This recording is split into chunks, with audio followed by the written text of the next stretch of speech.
Bonjour, nous sommes le 5 aujourd'hui et nous sommes au cœur de Marcouville pour vous parler du logement. Le logement pour tous, tel qu'on le conçoit à la France insoumise. Un petit peu d'histoire, une petite parenthèse.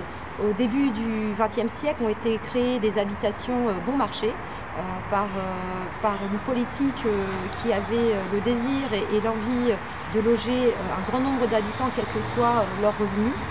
Ces habitations bon marché sont devenues, après la Seconde Guerre mondiale, nos HLM que nous connaissons très bien. HLM créés pour loger le plus grand nombre et toujours à destination de toute la population afin que personne ne soit lésé en fonction de ses revenus. Aujourd'hui, ce parc HLM est à l'abandon. Il est à l'abandon puisque on l'a constaté lors de nos porte-à-porte avec mes militants et mes amis insoumis. Quand on a communiqué avec les gens, ils nous ont parlé de l'état dans lequel étaient leurs habitations.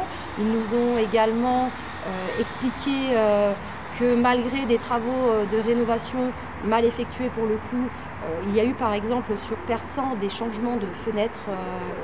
Tous les bâtiments ont été rénovés avec des fenêtres double vitrage, dernier cri, sauf que l'isolation n'a pas été faite correctement ou l'installation des fenêtres n'a pas été faite correctement. Résultat, un grand nombre d'appartements se retrouvent remplis de moisissures autour des fenêtres, de l'humidité au niveau des plafonds. Donc une restauration ou un investissement qui n'a pas été fait de manière cohérente. Aujourd'hui, on est sur Marcouville, mais sur Persan, sur Beaumont et sur d'autres quartiers de la circonscription, on retrouve les mêmes problèmes.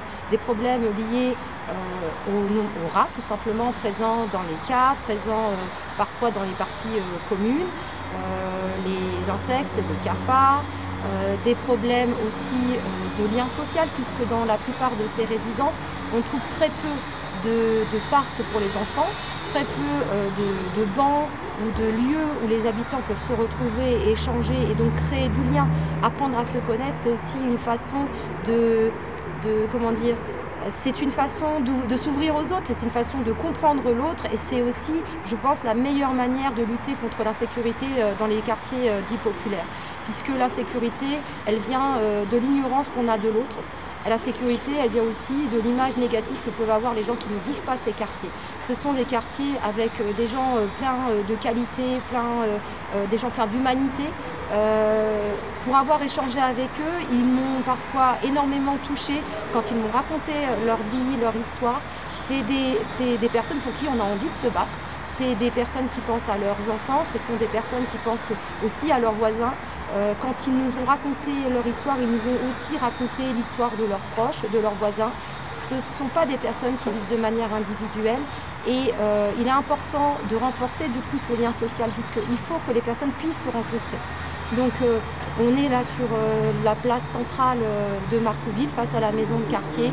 Il n'y a aucun banc pour pouvoir s'asseoir, se poser. Alors certes, en hiver, c'était pas très pratique, mais pour l'été, je pense qu'on peut organiser de belles soirées de rencontres avec les habitants. Donc ces difficultés-là, on les rencontre partout dans la circonscription et c'est pour ça qu'en tant que candidate et en tant que députée, si vous me donnez la chance de vous représenter, on pourra se battre sur un investissement réel et réfléchi de ces quartiers et des logements et de permettre à chacun de pouvoir y vivre d'une manière saine et d'être heureux tout simplement. De vivre où on a envie de vivre. Et un dernier petit point, c'est le temps aussi qu'il faut pour pouvoir un logement. Alors forcément, quand on a mis 5-10 ans à obtenir un logement, et ben, même s'il n'est pas parfait, on ne se plaint pas forcément. C'est le retour qu'on a eu. Oui, certes, tout n'est pas parfait, mais au moins j'ai un toit au-dessus de ma tête. Et donc nous, notre objectif, c'est que tout le monde ait un toit au-dessus de sa tête, mais que tout le monde ait un toit dans lequel il se sente bien et qu'il puisse vivre en toute sécurité avec sa famille. Voilà, c'était mon petit mot du jour. Je vous dis à très bientôt et à bientôt. Aimez-vous. On est là, on est la France insoumise.